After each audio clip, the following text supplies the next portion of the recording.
Hello everyone. आज अपनी चर्चा का विषय है भारतीय संघीय व्यवस्था। इसकी विशेषताओं के ऊपर अपन चर्चा करेंगे। भारतीय शासन व्यवस्था की जो प्रकृति है, संघात्मक व्यवस्था को अपनाया गया है और उसमें संघात्मक व्यवस्था के साथ साथ जो एकात्मक शासन वाले लक्षण दिखाई देते हैं उसके ऊपर भी अपन चर्चा करेंगे। इसमें अपन सबसे पहले ये देखते हैं कि संघात्मक सरकार क्या होती है, इसका अर्थ क्या होता है। तो विश्व के देशों में केंद्र और राज्यों के जो पारस्परिक संबंध है, उन संबंधों के आधार पर दो तरह की प्रणालियां पाई जाती है। शासन प्रणालियां एकात्मक और संघात्मक। एकात्मक जो शासन प्रणाली होती है उसमें शासन की जो शक्तियां होती है वो एक ही केंद्रीय सरकार में निहित होती है। केंद्रीय सरकार अपनी शक्तियों का जो स्रोत है वो संविधान से प्राप्त करती है। राज्य सरकारों का उल्लेख संविधान में नहीं होता। केंद्र सरकार अपनी सुविधा के अनुसार राज्य सरकारों को कुछ अधिकार दे सकती है, कानून बनाने से संबंधित है, कुछ भी वो अधिकार दे सकती है, लेकिन उसके ऊपर क्या जो राज्य सरकारें हैं वो केंद्र सरकार के ऊपर निर्भर होती है। राज्य सरकारों का अपना कोई अलग अस्तित्व नहीं होता। केंद्र सरकार जब चाहे उन अधिकारों को वापस ले सकती है या उनको दे सकती है।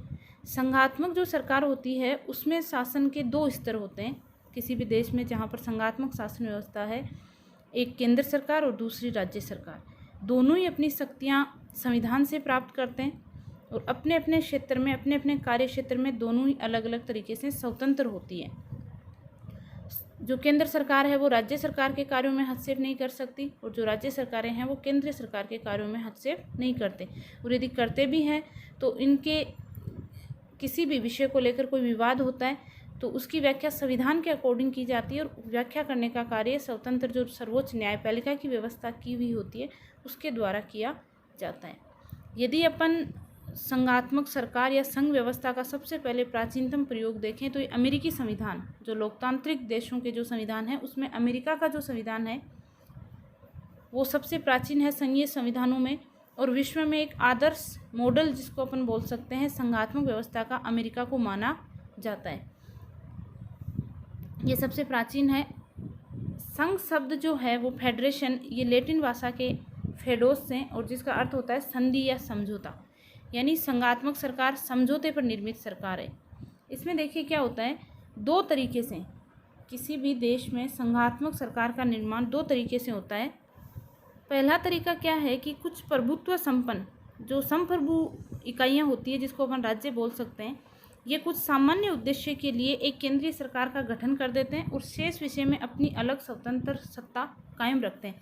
यानी जो महत्वपूर्ण पूरे देश से संपूर्ण इकाई से संबंधित जो भी कार्य होते हैं वो एक सेंट्रल गवर्नमेंट को सौंप देते हैं और जो बाकी विषय होते हैं वो अपने पास रख लेते हैं।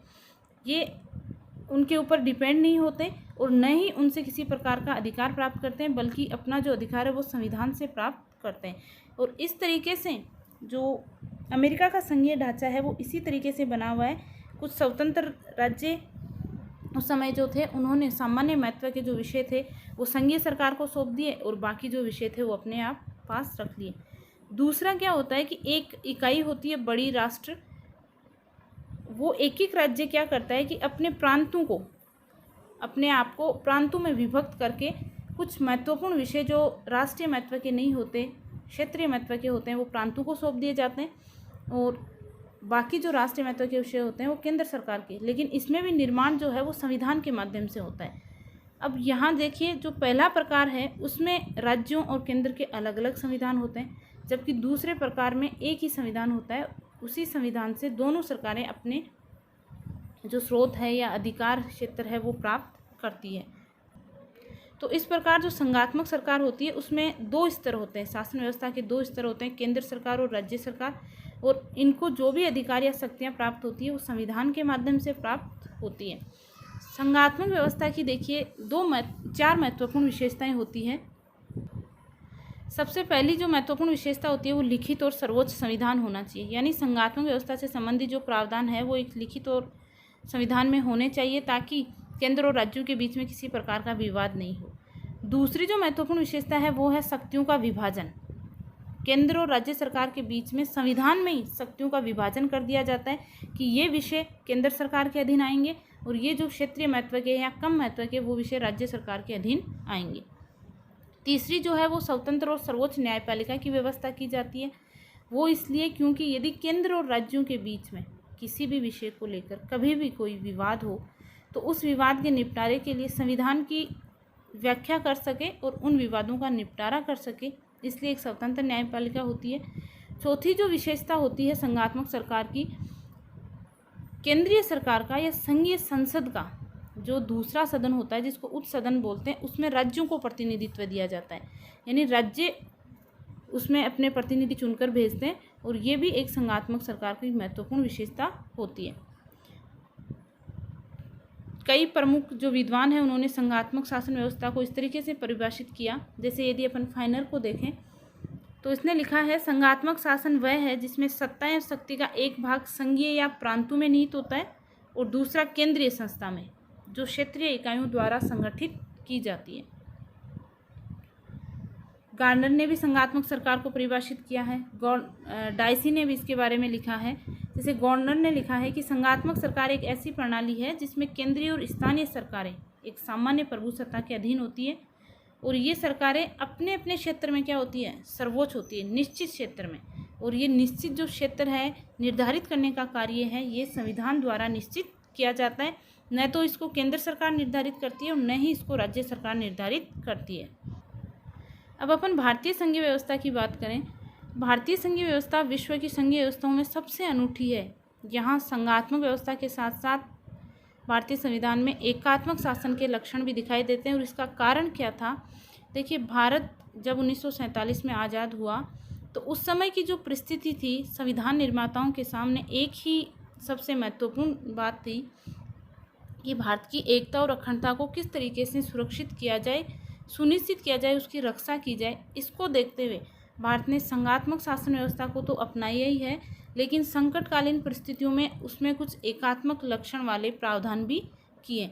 एक, भारत की भौगोलिक स्थिति ऐसी है और इसकी विविधताओं को देखते हुए भारत ने संघात्मक व्यवस्था को अपनाया, क्योंकि जहाँ विविधताएं होती है और बड़ा राष्ट्र होता है वहाँ एकात्मक शासन के स्थान पर संघात्मक शासन व्यवस्था ही ज़्यादा उपयोगी होती है। अब भारतीय संविधान का जो प्रथम अनुच्छेद है, अनुच्छेद 1 में लिखा गया है कि भारत अर्थात इंडिया राज्यों का संघ होगा। इसमें संघ शब्द का कहीं पर भी भारतीय संविधान में प्रयोग नहीं किया गया, बल्कि राज्यों का संघ या जिसको अपन यूनियन ऑफ स्टेट्स बोलते हैं, इस शब्द का प्रयोग किया गया है। और इसका प्रयोग करने का कारण ये था, राज्यों का संघ या यूनियन ऑफ स्टेट्स, देखिए इसके दो अर्थ थे। एक तो भारत का जो परिसंघ है या संघ है वो इकाइयों के बीच करार का परिणाम नहीं है। करार यानी समझौता, यानी भारत के जो प्रांत हैं उन्होंने किसी प्रकार का कोई समझौता करके संघात्मक व्यवस्था की स्थापना नहीं की, बल्कि संविधान निर्माताओं ने संविधान के माध्यम से भारत में संघात्मक व्यवस्था को अपनाया। दूसरा, भारत के किसी भी संगठक इकाई को भारत से अलग होने का अधिकार नहीं है। यदि करार का परिणाम नहीं है, वो समझौते का परिणाम नहीं है, तो कोई भी राज्य भारतीय संघीय व्यवस्था से अलग नहीं हो सकता, वो अपनी अलग स्वतंत्रता का दावा नहीं कर सकता।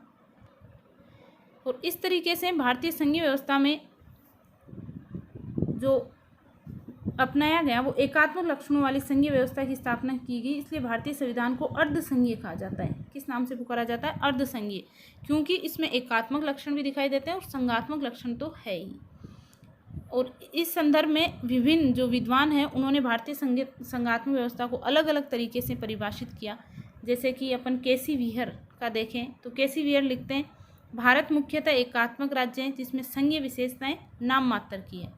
यानी भारत का संविधान संघीय कम और एकात्मक ज़्यादा है। डी बसु ने लिखा है, भारत का संविधान न तो पूर्ण रूप से एकात्मक है और न ही पूर्ण रूप से संघात्मक, बल्कि दोनों का मिश्रण है। डॉक्टर अंबेडकर ने लिखा, संविधान को संघात्मकता के तंग ढांचे में नहीं डाला गया। डॉक्टर अंबेडकर का प्रमुखतः यही मानना था कि संघात्मक व्यवस्था वाले जो लक्षण है वो भारत की परिस्थितियों के अनुसार सही नहीं बैठेंगे। संघात्मक व्यवस्था अपनाई जाए, लेकिन उसके साथ साथ केंद्र सरकार को शक्तिशाली और मजबूत बनाया जाए ताकि भारत की एकता और अखंडता सुरक्षित रह सके। डॉक्टर अंबेडकर इसके प्रबल समर्थक थे।